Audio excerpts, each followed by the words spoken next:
Good afternoon, boys and girls. Welcome back. We are going to be talking about stories and their endings today. And one of the questions I have is, does a story have to end that way? Well, no way. Change it. And that's exactly what we're going to do this week. We're going to read so many stories and we're going to change the ending. Now, boys and girls, in Schoology, there was a Jack and the Beanstalk read along story. I need you to pause the video and go watch that if you have not watched that already. There are many different versions of Jack and the Beanstalk, and we want to work with this version, okay? So go back, watch this video, and then come back to the lesson.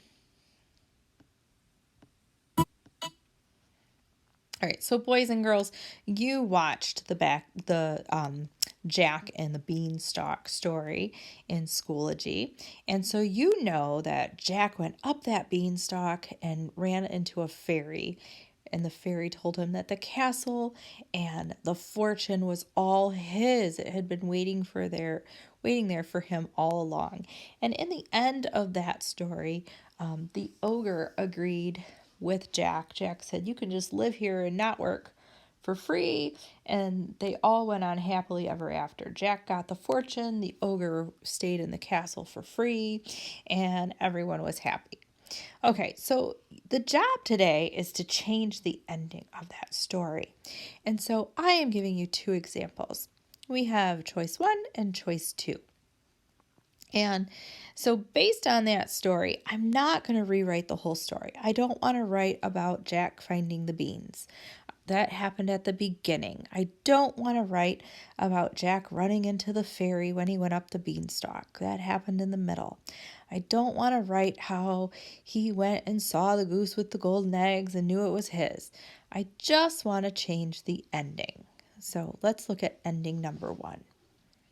So remember, the beginning of the story, he found beans. He went up the stalk. He saw the fairy. The fairy said, "All this is yours." So now I'm going to change the ending.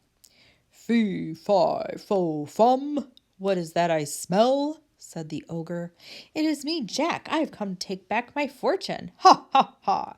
Your fortune," laughed the ogre. "That is my fortune, and you are trespassing." Jack then explained the fairy and what the fairy told him. As he explained the story to the ogre grew mad and red in the face. He threw a cup in Jack's direction, barely missing his head. "I will never share, but I will let you work for me.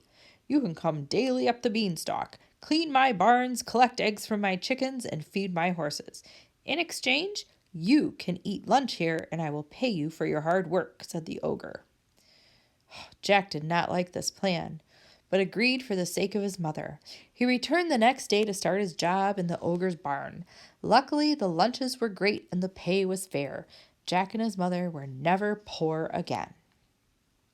All right, so boys and girls, does that sound a little bit different than what you read or what you watched on the Jack and the Beanstalk video? Absolutely, right? So that is what I mean by changing the ending. Now, if you look here, an ending is not one sentence, right? I can't tell you, there's no rule for how long it has to be, but it has to be long enough to make sense, solve the problem, and bring closure to the story. Let's take a look at ending choice number 2. So remember, same story. Jack found the beans. He went up the beanstalk, found the fairy. The fairy said, "All this is yours, the castle and everything." Saw the goose laying the golden eggs. And now he goes in. "Fee, fi, fo, fum. I smell. What do I smell?" said the ogre, and he got up from his chair to look around. The ogre's wife walked in the room with Jack behind her knee. "Dear, look, a boy is here, and he says the castle and fortune is his. He is so nice. I think we should have him for dinner," said the ogre's wife. The ogre smiled and replied, "Oh, well, hello, I agree you must stay." Jack thought that was so nice and agreed to stay for dinner.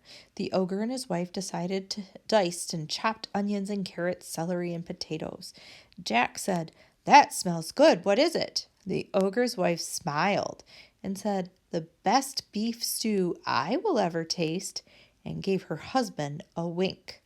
Well, Jack caught that wink and excused himself from the kitchen.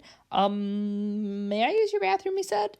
And with that, he slipped out of the kitchen and down the hallway. He grabbed that magic hen with the golden eggs and ran as fast as he could, sliding down the beanstalk. Luckily for him, the ogres were not very bright, and by the time they realized he was gone, Jack had chopped that beanstalk down. The ogres were left in the sky with their castle and vegetable soup, and for Jack and his mom, they lived happily ever after. All right, boys and girls, again, completely different ending, right?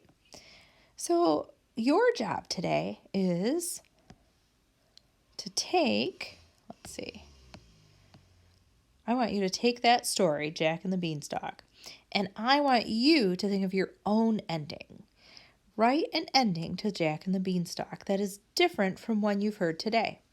There are many ways the story could end. I want you to be creative and write a good ending. Have fun. Happy writing, boys and girls.